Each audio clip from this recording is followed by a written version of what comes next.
Nice to see a few familiar faces and names. This is the second round of our Cropping Convo. I'll do my usual spiel. And today we've got Dave Bushell here from Echidna Ag. Dave's also a farmer in Temora in the Riverina. So I'm excited to dig deep into, managing the complexities of mixed farming systems. Just a quick overview of Soils for Life. A lot of you have heard me say this already, but our mission is to support Australian farmers to regenerate soils for resilient businesses, landscapes, and communities.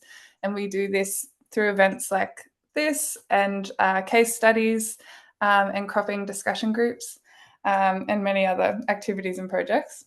And this Cropping Convo series is part of our Cropping Resilience project, which I'm managing and obviously aimed at grain growers. But today we're going to be talking about, integrating livestock, because a lot of us are managing both crops and animals.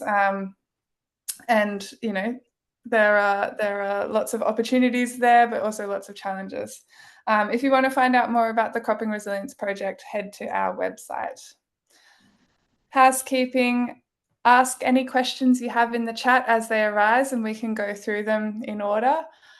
Please stay on mute, but in the question time, you can come off mute if you've got a more complex question or something that you would like to discuss with Dave. And we are going to try and keep to time, so forgive me if we have to cut things short. I'll hand over to Dave to introduce himself, but we're going to do this convo a little bit differently. It'll be a bit more of a back and forth between Dave and I, and we'll be talking to some photos rather than slides, and just hearing about Dave's experiences and both on farm but also working with other farmers. Anyway, thanks, Dave, for joining us. No problem. Pleasure, Courtney. Just how's my volume? Perfect. Loud and clear? Okay.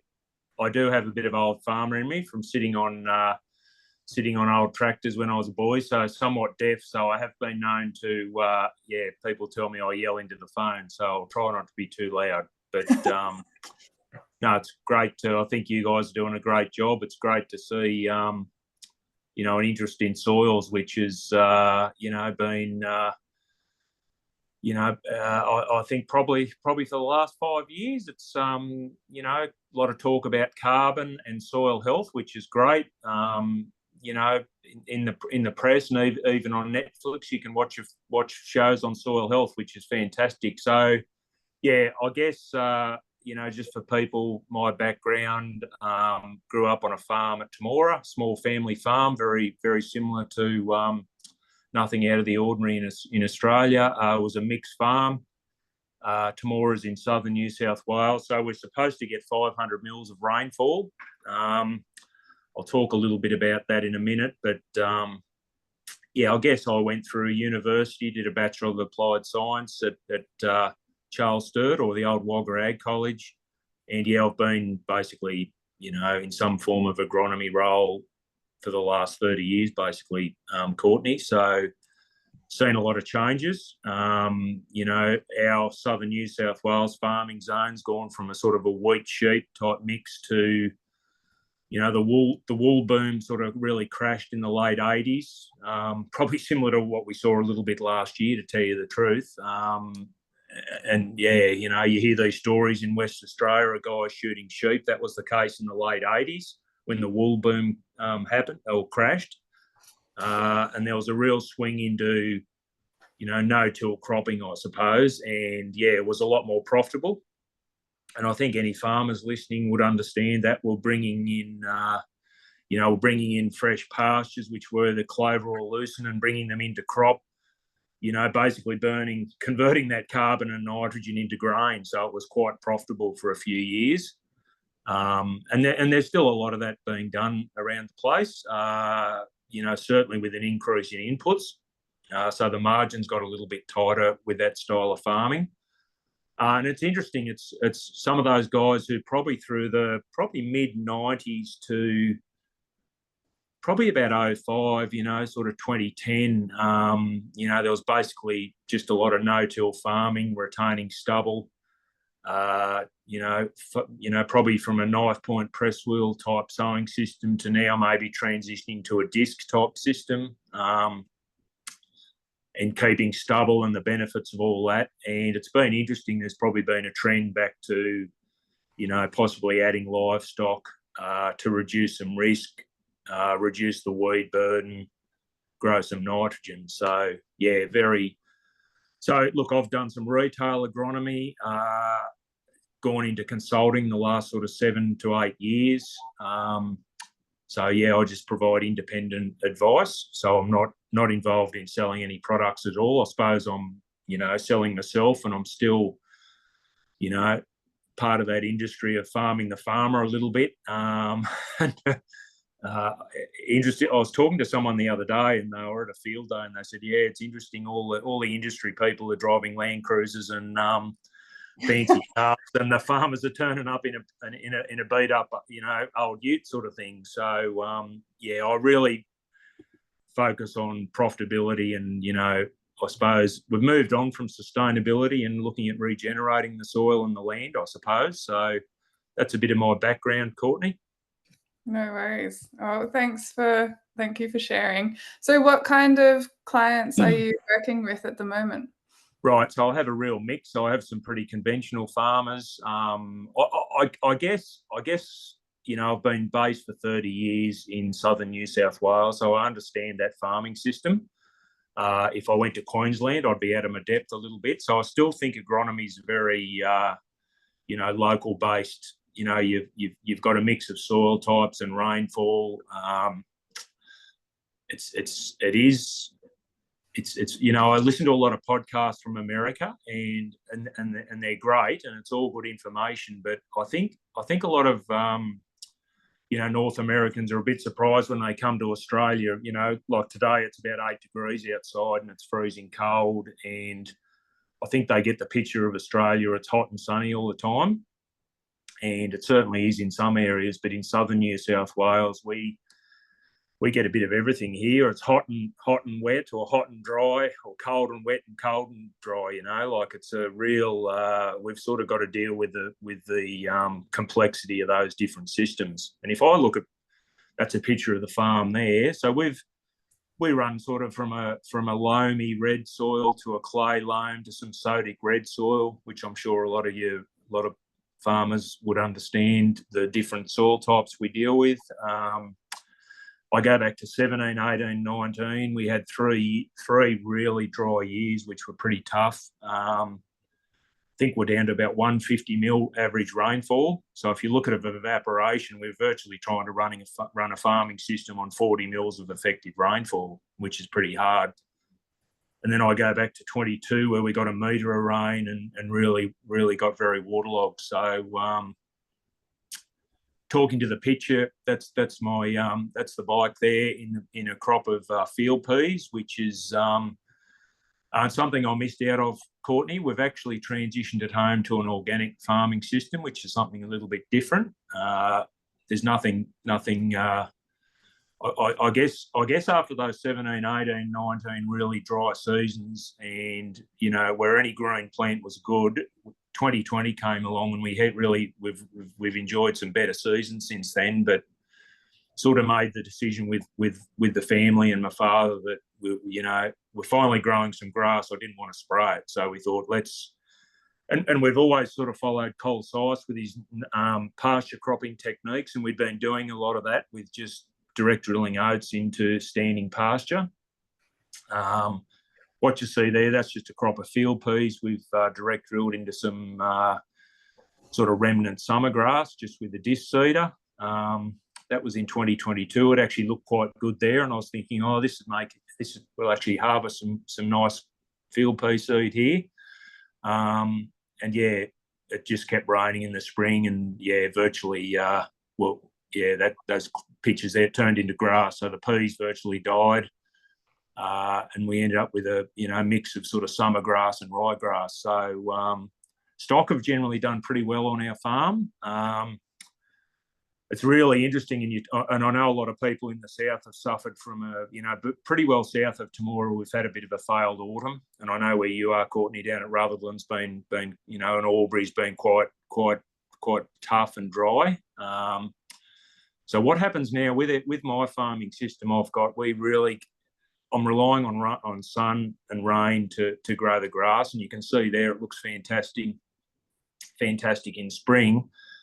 This time of year we go, it gets cold and wet, lack of sunlight. I'm virtually operating a sort of solar powered farm, so we really go into a bit of a feed deficit, through June, July, just due to lack of sunlight, a little bit of lack of energy in the system.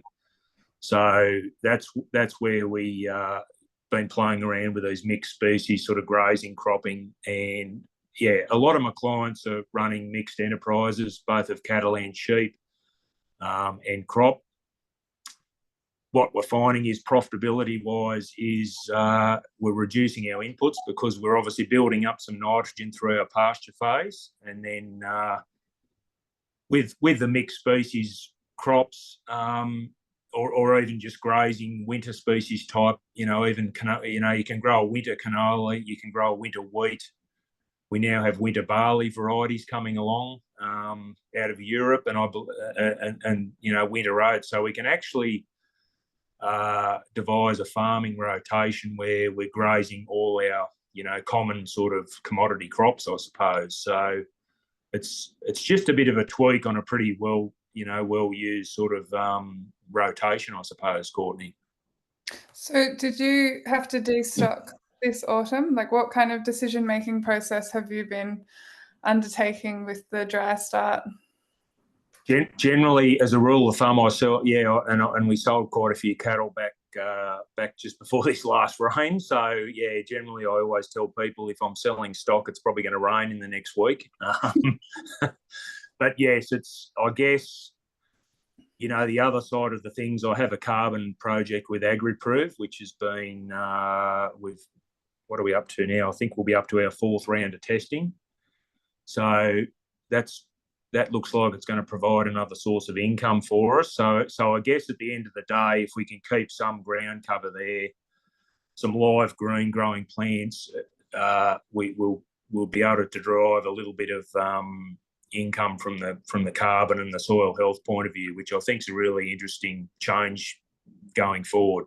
So yes, Dad's got his beloved Hereford cows that he's had since about 1970. So it's always a bit sad putting them on a truck, but yes, if we have to destock, we will do, no doubt about it. So and how are you with the farmers that you work with? Like, what kind of advice are you giving to farmers around managing stock or destocking in dry times if they've got a mixed farming operation? Right. So it depends. Look, every farm's a little bit different. Some may have more of a focus on the crop. Others may have more of a focus on the livestock. Depends on your interest, of course. If your major source of income is livestock, we'll probably tend to have say, for example, obviously livestock are very critical, and if you've got breeding ewes or breeding cows or breeding enterprise full stop, probably the more feed and the dry matter you go, the better. So what we've found in the last, probably last 10 years, I suppose, we're definitely getting more summer rainfall and erratic sort of storms. And by using some of these long season varieties, we're finding that there's some really good sort of sowing opportunities. And anyone who's cropping, if you get a lot of summer rain, nature just doesn't like a bare soil. So if we get rain, something's going to grow. And if it's going to be a Bathurst burr or a melon or something like that, and you're going to have to spray it to keep the paddock clean, well, I sort of take the opinion, well, if we've got moisture there and the soil's cool enough, why don't we sow some crop nice and early? It's made for a pretty busy work environment, Courtney, because guys are jumping off a header in January and starting to. I've actually had people virtually sowing and trying to harvest at the same time, which is somewhat, as any mixed farmer will tell you, it's a way to keep yourself really busy. because if you're not harvesting or sowing crop or dealing with livestock, there's always something going on. Whereas I do see the benefits from my neighbours. They put the crop in and then disappear for 2 weeks to Queensland for a holiday. So although a lot of cropping guys would tell you they're pretty busy, but so it tends to. It sort of spreads the workload out, I suppose. Whereas, yes, with a cropping enterprise, you're obviously very busy at sowing time and then very, very busy at harvest. So, yes, it spreads the workload, but it means there's probably not too many free times during the year, I suppose. And what about spreading risk, or does it make for, in your experience, a riskier, overcapitalized operation? Really good point, Courtney. And I tend to be, look, I must admit, I tend to focus on the paddock and the agronomy, not so much. I know a lot of agronomists do focus on the finances. I have mixed feelings about that. I was listening to something the other day. We're trying to. I went to a field day up north this year, and it was a pretty sort of large what would I say? It was a large corporate regenerative farm, and it was a great field day. But they're talking about wanting a 4% return on capital and all this sort of stuff. And I look at that, and I look at the sort of comparative analysis and benchmarking and all that sort of thing. And I think, well, my farm's different to your farm, different to everyone else's farm. It needs to be profitable. Do I care if it makes 1% return or 4%? I think you can, and I was actually talking to the accountant this morning, and you can fudge the figures however you want to make it look as good or as bad. You make it look bad for the tax man and good for the bank. So that's. I think you can fiddle with these figures as much as you like. At the end of the day, it does have to be profitable. Obviously, our farm, we're sort of operating the enterprise. We're leasing a bit of country for about $300 a hectare, to put some figures on things. Some of the high input cropping guys in southern New South Wales, particularly 18 months ago when input prices were sky high, were probably spending $1,000 a hectare. So, look, if you're spending $1,000 and you're bringing in $2,000 a hectare, that's obviously highly profitable. We're just going through the carbon audit process now, Courtney. So that'll be interesting to see exactly what we can put in our pocket from the carbon farming point of view. But it looks, from all the stuff I've sort of looked into, it looks reasonably promising that we'll be able to cover a proportion of our costs, with carbon, hopefully. And you can see we're definitely trying to improve the soil health and improve dry matter and a live growing plant in the ground pretty much whenever we've got moisture. That is coming at the cost of the cropping yields and efficiencies. So with our crops, to give you an idea, with the mixed species, and a classic one is just something like oats and vetch. I can sow that early and either graze it, or I can turn it into hay or silage, or I can even harvest that and then look at sort of separating the vetch and the oats. And I've had clients do that. They've grown winter canola, and instead of winter canola, which is obviously a bit nasty on the mycorrhizal fungi in the soil, if you add a vetch into species with that, we can have a winter canola which we sow early. The vetch sort of forms a bit of a mat underneath, providing some nitrogen. It's hosting the mycorrhizal fungi. And if we decide to, it actually really seems to benefit the stock from a grazing point of view, because they've got a diversity of plants to eat from. And then we can turn that into, I can then use a selective herbicide like Lontrel to kill that vetch later in the year and still harvest a canola crop, which we can take to town and sell.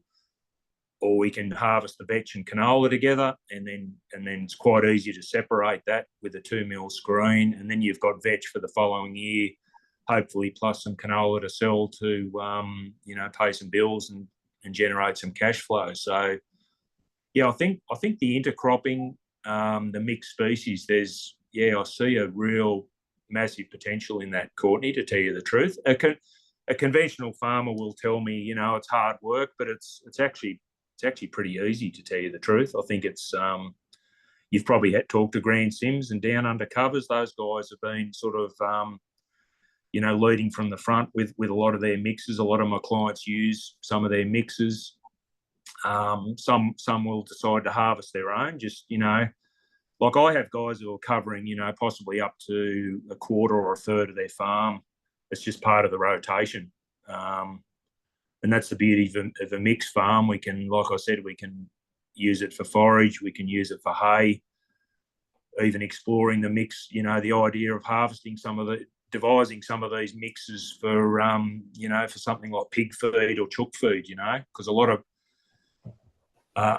of farmers sort of they're buying in pellets and things like that to feed pigs and chooks. Well, if you can grow your own feed, at a lower cost, I think it definitely has some livestock benefits and animal health production benefits there as well.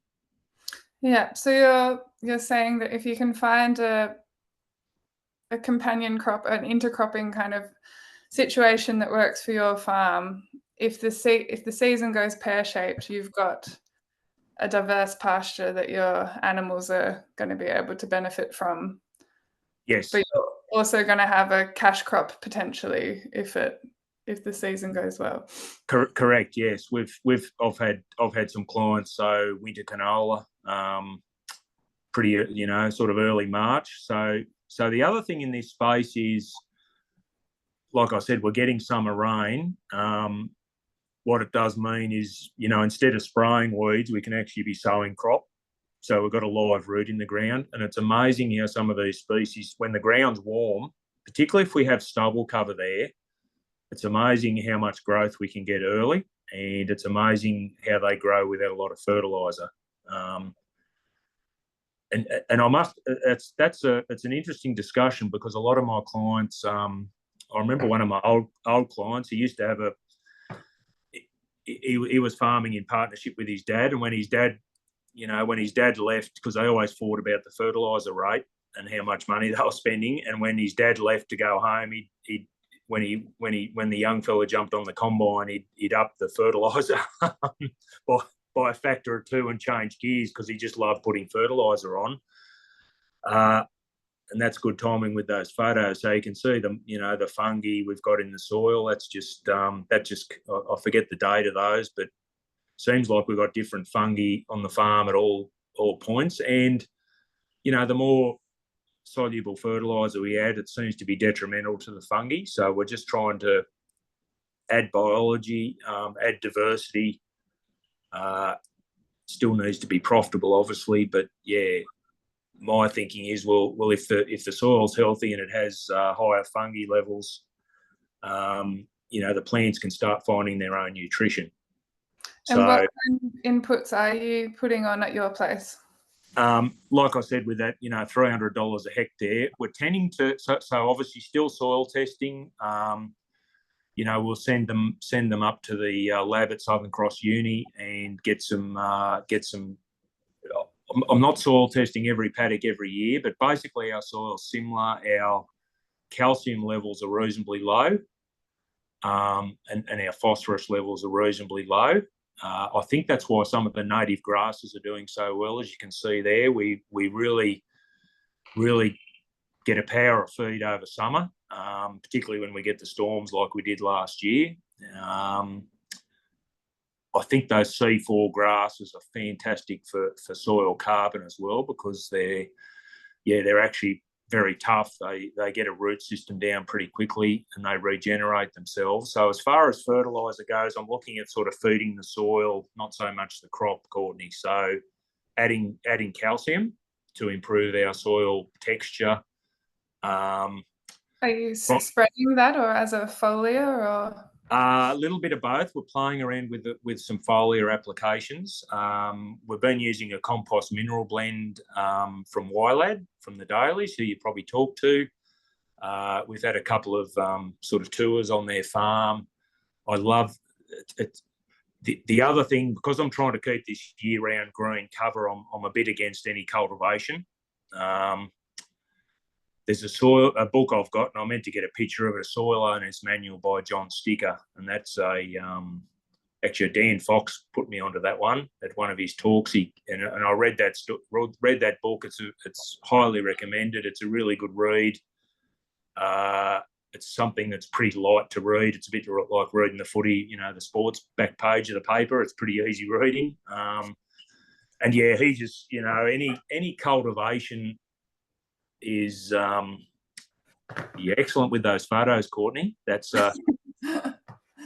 that one on the left there. That's actually a gravel road near our farm, and we actually harvested some oats and ryegrass together, and we graded out the oats. That was a bag of ryegrass chaff, and I had it on the trailer, and it was tied on. I'm a better agronomist than I am not tire, and the bag fell off the trailer, and that's up a gravel road, and you can see that ryegrass chaff is actually grown in the gravel, and it's amazing. It's actually amazing. That grew all winter. It's a very tough weed if you're trying to grow a crop, but it's fantastic for getting carbon back in the soil and softening up the soil. So all these weeds that agronomists talk about, and they all have a purpose in the paddock.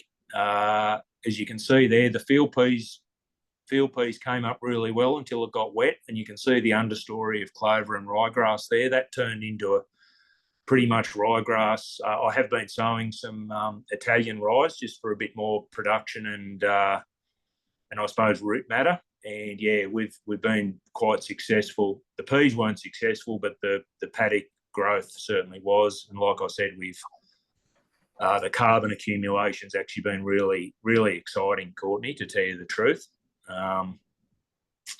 I suppose also listening to Walter Yenny and, the soil carbon sponge, and trying to just the amount of dew we get, it sort of tends to create its own microclimate a little bit, I feel. I had some really interesting photos there from 22 from the wet start, and I think a lot of our wet clay soils where I am, that's a bit of insect activity on the fence, you can see there. So we haven't used insecticides for probably 10 years. You get up early in the morning and you see the dew and you see that the diversity of life. It's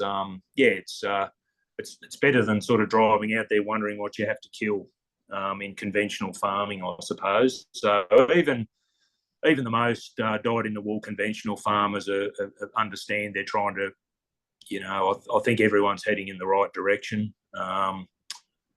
There are some tough decisions to make at times when your crop's being eaten by slugs. It's a tricky one. So I guess another answer to your question is, instead of trying to sort of put a band-aid on the solution, we're trying to stop it with rotation and diversity and some planning. How long is do you have a kind of set pasture phase or a set rotation at the moment, or are you just experimenting and seeing what the soil needs? Yeah, I can keep rabbiting on for a long time as far as rotations goes. Look, I think I guess we've had some good seasons. We've got ground cover. I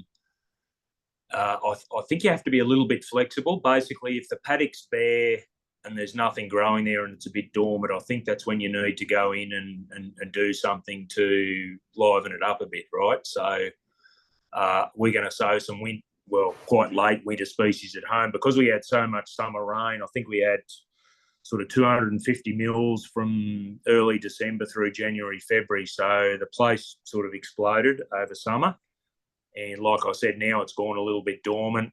The cooch and the summer grass, we've had a couple of frosts, they've died off. So now we'll go in and direct drill some winter species mixes of peas, triticale, oats. So I'll still do it. I'll do it now. I guess if we have a traditional hot, dry autumn, I would consider doing it in sort of February. Whenever the ground's dormant, Courtney, is trying to get in front of the rain just to add some biology and diversity, I suppose, is my thinking. But I probably like, you know, I had a good time at the field day at Bruce Maynard's at Trangie last year, seeing what he's doing with his no-kill cropping. And all, like I said, Cole's size, you know, Cole's cropping about 25% of his farm.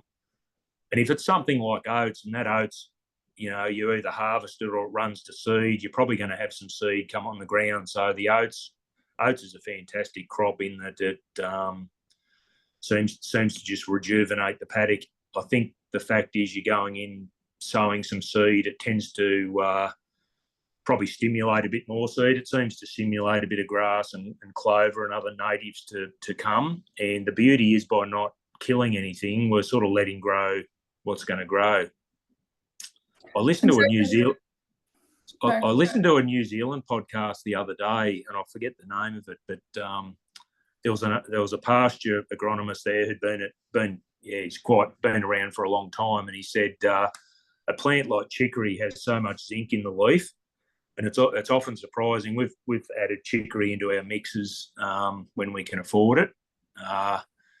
And yeah, it's amazing how the sheep target that chicory, and it's high in zinc. And you go, I wonder if that's why we didn't have the foot rot problems, whereas the neighbours, you know, had to foot bath with zinc. So I guess trying to confront problems before they become a problem. So instead of foot bathing sheep with zinc, you know, is if we got a pasture there with different species that the stock can get what they need. Hopefully, we, you know, have healthy stock and less problems. There's still problems with livestock all the time, Courtney, as you probably know. So if someone was interested in starting out with pasture cropping, would you know, what would be the steps into that? Like, are you grazing back that summer grass as much as possible, or are you just going in when it's dormant? Yep. A bit of both.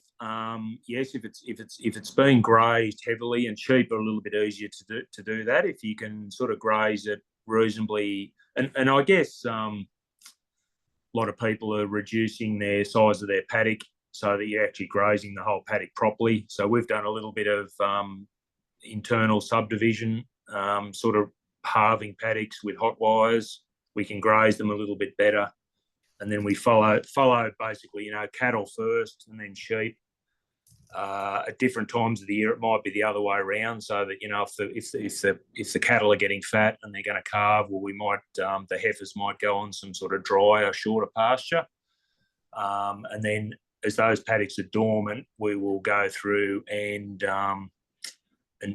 seed some species in there. So I reckon farmers are really good at knowing. So if they've got a really good paddock of, say, lucerne and clover, and lucerne goes dormant this time of year, lucerne's great at fixing nitrogen in the soil. It's great at sucking up water from depth, but it can get dry and hard on top. Whereas something simple like adding oats or even some of these short-term ryegrasses can be the best thing for the paddock. So you leave the lucerne alive, you seed through it, and you add a sort of a carbon accumulator like a grass, like oats or ryegrass, and it actually seems to help the lucerne longevity, to tell you the truth. So instead of lucerne, you know, we're chasing weeds and the ground's getting really hard in between.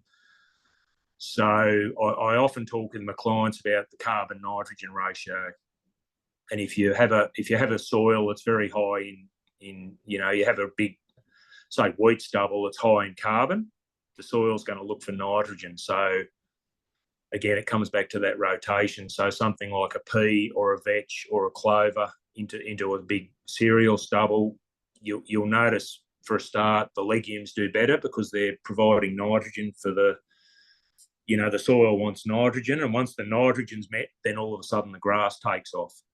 And that's why anyone who's grown lucerne, after 2 good years of lucerne, you'll battle the barley grass in there because it's just fixed.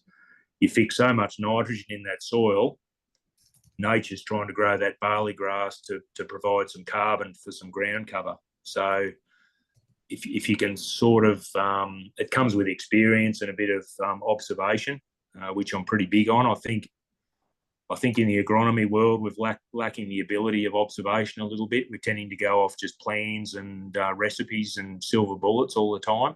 So, there's this like interesting balance between, long-term planning, but then that day-to-day observation and ability to be responsive. Yep. Is that like, is there a 5-year, 10-year plan for your farm, or are you kind of still finding your way? It's always a work in progress, Courtney. Every farm has to deal with succession and interest rates, and they've certainly all gone up. So, I'm going to be interested to see where the carbon, all of a sudden now with carbon farming, and it's a big decision to look at a 25-year soil carbon project. But I think the science is definitely getting better. A lot of people who are in this space have had success with it. It's a chance to bring another source of income into the farm. If I look at the sheep industry last year, it was pretty tough. Unless you had the particular perfect animal. We've got merino self-replacing sheep, so he's trying to sell mutton. It was diabolical last year. So all of a sudden, yes, we don't have livestock income, so we need to look at some other source of income. That's the beauty of some grain. I'm not a huge fan of hay, but again, it's I have had farmers who've cut some hay and they've done quite well out of it. And with the dry spring we had last year, particularly in central New South Wales, some of that hay was fantastic quality. Then it started raining, so we go, right, instead of bare soil, how about we put a summer sort of covering of some millet, and again that's worked fantastic as well. And actually a little job at Temora, we had some summer rain. We're sort of at that tricky stage in late January. Are we sowing a winter crop or are we sowing a summer? So we're now starting to play around with, and I've talked to Martin Williams up at Nyngan about this, is starting to throw some of these sort of summer species in an autumn mix as well. So because we sort of I feel if the moisture's right and the opportunity's there, we should be sowing something. So there's, we can sow something like a silk sorghum. It's not a big cost per hectare, or a Shiroe millet, or even, some of the sort of super sweet sorghums. If we can put them in the mix and they grow, they give us some ground cover.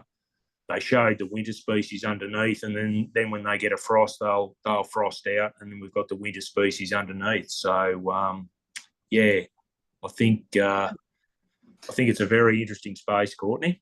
No, and I think it's interesting that you're kind of leaning into the prospect of there being more summer rainfall in your region, and I think it's worth farmers thinking about. We've got some questions coming in. Mm-hmm. Justin has asked, what's your preferred drill system for pasture cropping? Single disc, double disc, or knife point? I'm going to say the easy answer is whatever's easiest for you. If you've got a knife point and press wheel, I think that's fine. I think the timing's the key. Probably this time of year, it's a bit cold and wet. I do feel a little bit of disturbance from the knife point is fine. The peas there, you see, we sowed that with a single disc, and that worked really well. Seed placement was great.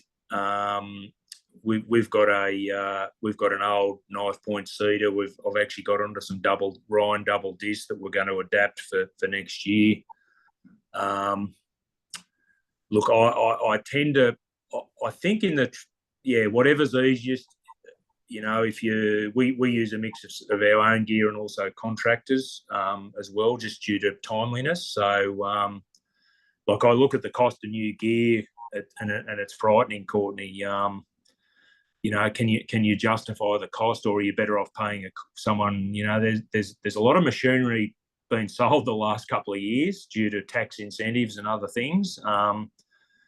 What I like about some of this stuff is if I can sow in February before these guys get busy, is there's nothing to stop me using a guy down the road before he gets too busy. So if you're thinking about doing it, if you haven't got your own gear, try and have a chat with a neighbour or a young fella who's keen to sit on a tractor and do some hectares, because the only way you pay for this new gear is to get over hectares. So, but if you come out, on Anzac Day and they've got all their own crop to sow and you want to put a mixed species in, you're not going to get them. So you sort of got to place yourself in the contractor's seat and try and work with them to do it. I think the disc early into some cover is probably my preferred choice. So the more residue you got, a single disc will cut through that residue. And, we're having great success sowing in February without a lot of fert, and the multi-species the soil's warm, so we're getting mineralisation. They seem to be picking up enough phosphorus and minerals, so it actually reduces your cost a little bit. I'm not saying don't use fertiliser, but if you don't need it and you can grow a crop without it and get things cycling yourself, well, I think it's a great tool. Does that answer that, Courtney? I reckon it does. Feel free to jump in, Justin, if you have anything to follow up. Ian has asked, any grain growers doing intercropping to harvest 2+ species or undersowing winter cereals with lucerne chicory for summer grazing? Yeah, heap of that goes on. Barley, we tend to undersow. Barley's a great crop to undersow. You can sow it a little bit later. It provides a little bit of cover for your lucerne and clover. In a good year, sometimes the lucerne and depending on the clover species can get up in the canopy a little bit, and that can be somewhat tricky. When what we do there is we might, if there's lucerne up through the barley, we might have to windrow that just to dry out the lucerne out, just to enable it to go through the header. But there's other ways to do it. You can pretty much put sub-clover under most of these crops because they're quite, they'll obviously bury their seed, so they're quite short. So it's, the sub-clover, I think, is, I think any species that will grow in your soil. I know in Victoria and South Australia, the medics do pretty well on the alkaline soil. We've played around with the medics and they've done quite well. We've had some issues, with wheat and barley, and that we'll get medic seed in the sample. One of my clients harvested some wheat and he got knocked back at the silos for screenings, but the screenings were all medic. And if you look at that medic, it's you're probably buying at retail for $5 or $6 or $7 a kilo. So it's actually worth putting in a silo and then getting someone to grade that out down the track. Is that helpful, Ian?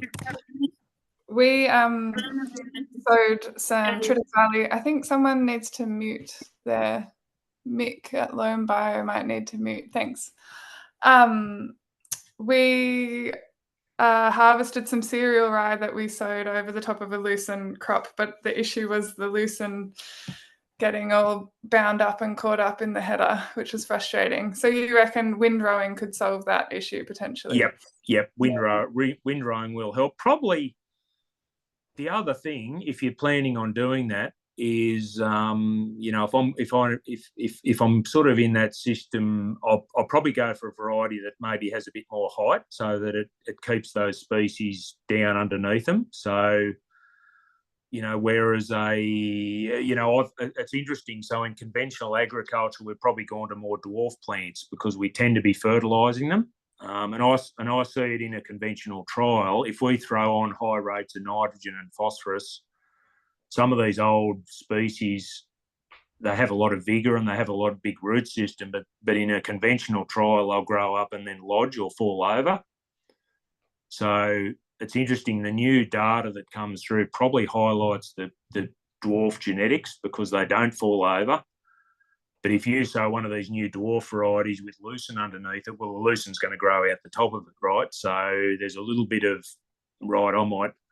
maybe I need to go to a taller variety, reduce my sowing rate.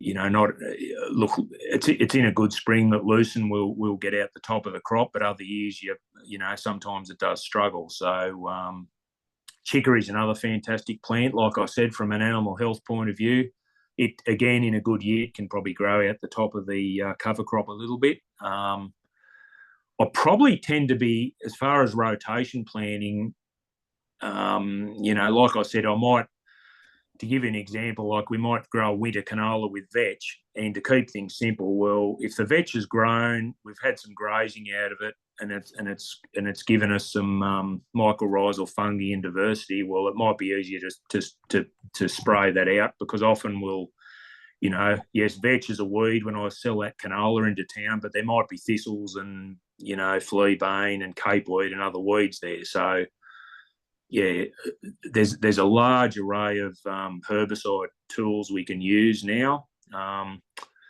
There's a new variety of barley called Titan, which is resistant to a chemical called aggressor, which is like it's like a Targa type Group A herbicide. So you could actually sow, you could have oats and triticale and all sorts of things with that, and you could spray it with the herbicide, which has very little residual, and you can actually turn it into a pure barley if you need to. So the other option, there's a fella in Canada called Derek Axton, and he's virtually using companion crops on all his own farm, and he's built basically his own seed cleaning plant. So he's got his own. Probably helps in Canada because it's under snow for 6 months of the year. So they grow their crop, they harvest it, and then they separate it through the winter, and then they're selling that into a premium market.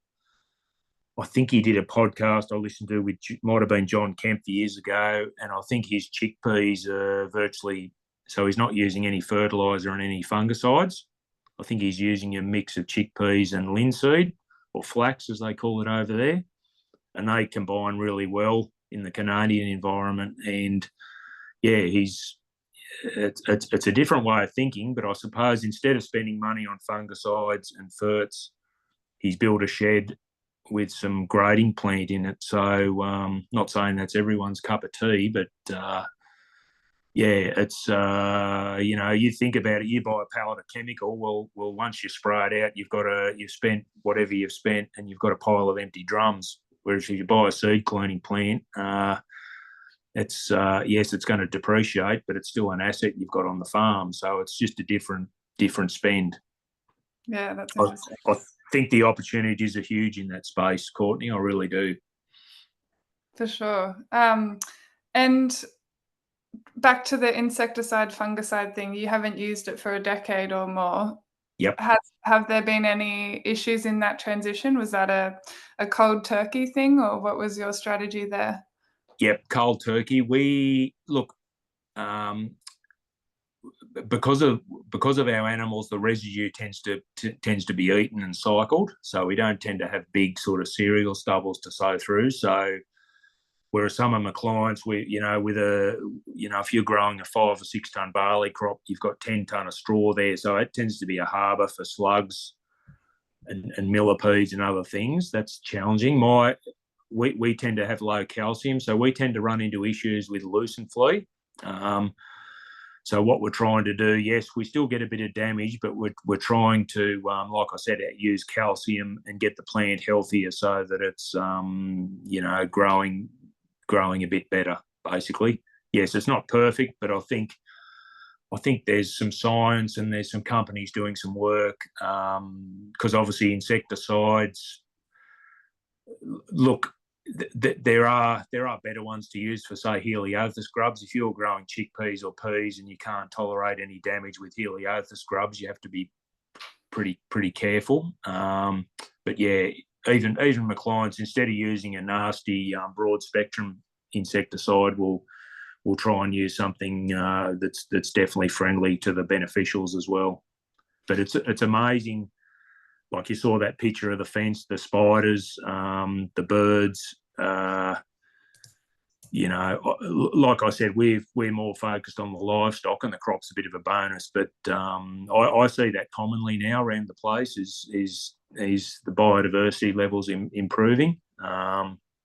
yeah, there were a few mites and a few lucent flea, but they disappeared. So I presume the predators ate them all, Courtney. Yeah. And if you are grazing stubbles, or if you're working with a farmer who is grazing stubbles, what's your approach to livestock nutrition there? Like, what kind of supplement feeding are you doing, or what's the approach? Yeah, very interesting, that one, Courtney. So what I'm finding, and I saw a few instances probably the last couple of years, clients who hadn't used a fungicide. So if they had a wheat stubble, so they might have had a winter wheat like Illabo or Kitty Hawk. So they've grazed that through the winter, then they've locked it up to harvest. We've probably had some sort of sub clover underneath, and we've made the decision to leave that clover there. And what that's done is, and because those varieties are pretty resistant to stripe rust, we haven't had to use a fungicide. It's amazing with the clover, because we've got some protein in that clover that's underneath, and it's amazing how the stubble virtually starts to cycle and gets grazed, because the animals have protein, they're getting some, fibre from the straw. There's obviously a little bit of grain there that gets spilled as well. So again, coming back to that smaller paddock size, if you can graze them sort of reasonably heavily after the header goes through, it's amazing how they start cycling, to tell you the truth. Whereas I noticed, guys have used fungicide, the stubble stays white, so it doesn't cycle. And it seems to sort of lead to more. The other thing with a mixed farm is, like you eat that wheat, it provides, even sheep grazing over the stubble, it seems to it definitely reduces mice problem. Whereas guys who, if they don't, big cropping programs, if they spill barley on the ground and they don't run stock, well, that barley's just a weed and it's mouse food. So then all of a sudden you're in a cycle of, right, now I've got to bait the mice.